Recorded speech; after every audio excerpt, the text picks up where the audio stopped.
How does Mary help us in imitating the virtues of Jesus in our day-to-day life? Well, that is a very broad question, but here's one thing we can think about.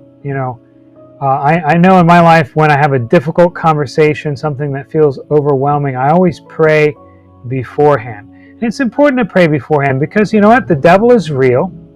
He doesn't love us. He knows our weaknesses and he tries to play them off of one another. And we're human, so we're going to fall prey to that. It's going to happen. But one thing I do to help me get back on the track is I pray to Mary. And I ask her, and she's not going to do it for you, but I find that she sort of like straightened things out a little bit. St. Louis de Montfort one time reflects on Mary, and he compares Mary to Jacob and Rebecca.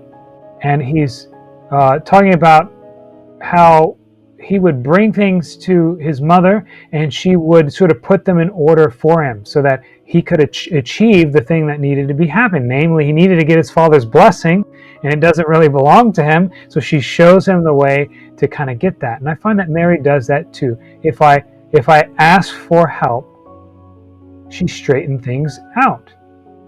Another example comes to mind. If you've ever read The 40 Dreams of St. Don Bosco, they may be in other languages a different title, but one I remember growing up reading is Visions of St. John Bosco, and one was Our Lady had taken handkerchiefs, and she had given it to all these boys, these children that Father John Bosco was teaching, and she instructed them what to do with it. I presume it's supposed to be a reflection of their purity, and she said, "Do not have it out when the wind blows, put it away. But if you do get caught with it and the wind is out, look to me. Don't look the other way into the wind." And sure enough, when it happens, the wind blows and sort of some of them take it and they put it in their pockets. Others get really confused. They look right into the wind and then their cloths get tattered and torn to pieces, and the others turn to Mary, and it's kind of harrowing and difficult, but she helps them. And I believe, if I remember correctly, even she had something to help with those who looked straight into the wind and had their handkerchiefs tattered and torn. Mary, once again, she helped us put it back in order. Again, why? Practically, we understand that because that's what mothers do to us. Well, Mary is our heavenly mother, and so she helps us to get in order.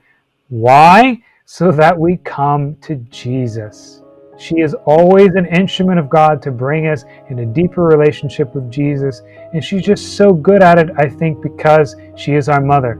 And that's why at the cross, probably Jesus said, "Behold your mother," because he knew that we needed one. At least I know that I need one, and I find that help in Mary.